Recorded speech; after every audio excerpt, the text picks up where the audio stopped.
గురుకులాల్లో food poison ఘటనలపై అధికార విపక్షాల మధ్య వాగ్వాదం జరిగింది.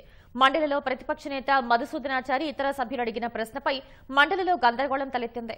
గతంలో గురుకులాల కార్యదర్శిగా పనిచేసిన ఆర్ఎస్ ప్రవీణ్ కుమార్ పై అనుమానాలున్నాయంటూ సభ్యుడు ఎంఎస్ ప్రభాకర్ రావు, మంత్రి సీతక్కలు ప్రస్తావించడంతో అధికార ప్రతిపక్ష సభ్యుల మధ్య వాగ్వాదం చోటు చేసుకుంది. కాంగ్రెస్ ప్రభుత్వాన్ని బద్నాం చేసే కుట్ర చేస్తున్నారని, విచారణ జరిపించాలని సభ్యుడు ప్రభాకర్ రావు పేర్కొన్నారు. గురుకులాల్లో ఫుడ్ పాయిజన్ ఘటనలపై అనుమానాలున్నాయని ఖచ్చితంగా బయటకు తీస్తామని మంత్రి సీతక్క చెప్పారు. ఈ క్రమంలో హుందాగా ఉండాలని బీఆర్ఎస్ సభ్యులు చేసిన వ్యాఖ్యల పట్ల మంత్రి సీతక్క అభ్యంతరం వ్యక్తం చేశారు.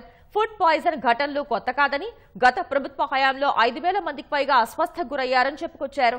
అనేక మంది గురుకులాల అభివృద్ధికి ప్రభుత్వం కట్టుబడి ఉందని మంత్రి సీతక్క చెప్పారు.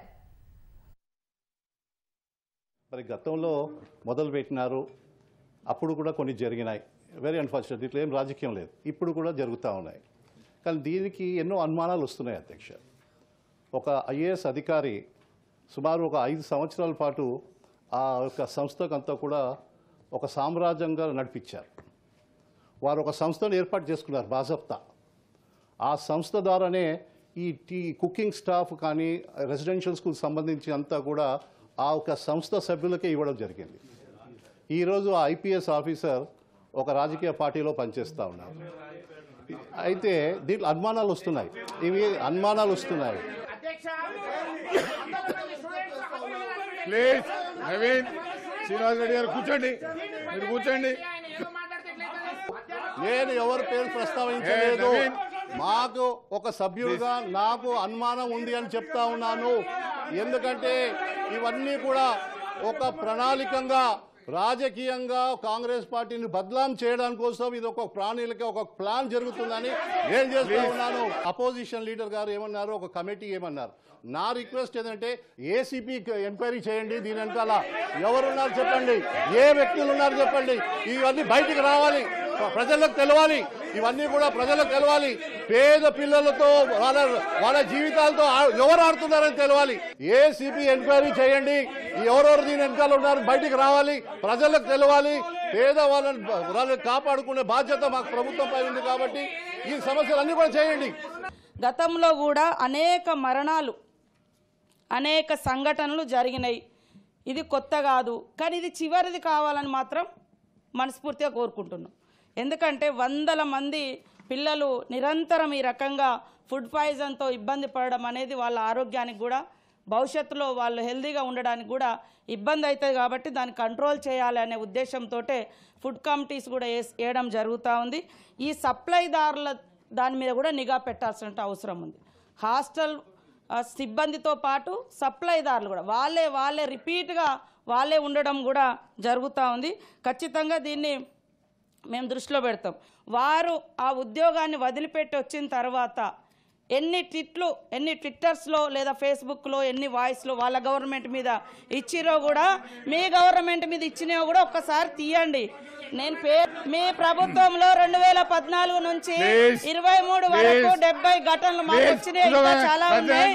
70 ఘటనలో 5,024 మంది అస్వస్థకు గురైనరు. మీరున్నప్పుడే గొప్ప, ఇంకెవ్వరూ పరిపాలించడం తప్పు, బాగాలేదు అనడం తప్పు. అరే మీ గవర్నమెంట్ లో నిరుద్యోగ యువకులు చచ్చిపోతే కనీసం తల్లిదండ్రులు కూడా కడుపు నిండా చూసుకొని కన్నీళ్లు పెట్టకుండా చేసిన ఘనత మీది. మమ్మల్ని అంటే ఎట్లా? మీ ప్రభుత్వంలో ఎంతో మంది చనిపోతే ఒక్కరింటికన్నా మీరు పోయి పరామర్శించిర్రా, హెల్ప్ చేసిర్రా, కనీసం ఒక ఉద్యోగం అన్ని ఇచ్చిర్రా, లేదా ఆర్థికంగా ఎన్నో సహాయం చేసిర్రా? ఈరోజు మాట్లాడుతున్నారు. కాబట్టి నేను అనేది ఏంటంటే, ఆ సెక్రటరీ గారు మీ ప్రభుత్వంలో పనిచేసినాక బయటకు వచ్చినాక ఏమేమి విమర్శలు పెట్టిరో అవన్నీ కూడా ఒకసారి తీద్దాము. కానీ ఇందులో మాకు ఖచ్చితంగా డౌట్స్ ఉన్నాయి, మేము బయటికి తీస్తాం. ఎవరు అనేది తీస్తాం, డౌట్స్ ఉన్నాయి బయటకు తీస్తాం అన్నా. నేనేమన్నా అన్నానా? డౌట్స్ ఉన్నాయి బయటకు తీస్తామన్నా. గుమ్మడికాయ దొంగలంటే భుజాలు తెచ్చుకోవడం, మీకున్నంత యాక్షన్లు అవి రావు. మాకున్నది ఉన్నట్టుగానే మాట్లాడతాం. డివైడ్ చేసి మాట్లాడతాం. అట్లా ఉందాతనని ప్రశ్నిస్తున్నాడు. ఉందాతనం అంటే ఏంటిది? జరిగింది నేను చెప్పిన ఇక్కడ ఆ సబ్జెక్ట్ గురించి అధ్యక్ష ఆయన రవీందర్ రావు గారు మాట్లాడేటువంటి మాటలు చాలా అహంకారపూరితంగా ఉన్నాయి. నేను సబ్జెక్ట్ ఎక్కడ కూడా డివియేట్ కాలేదు. నేను అక్కడ ప్లీజ్ అరే నీ సిస్తా నేను మరొకసారి కూడా బాధ వ్యక్తం చేస్తా ఉన్నా సార్. నా ఉందాతనం ఎక్కడ దెబ్బతిన్నదో ఈ అసెంబ్లీ ప్లీజ్ ఫోన్ చేయండి. చెప్పాలి. నేను మాట్లాడితే మీ అహంకారులకు అదే కనబడుతుంది.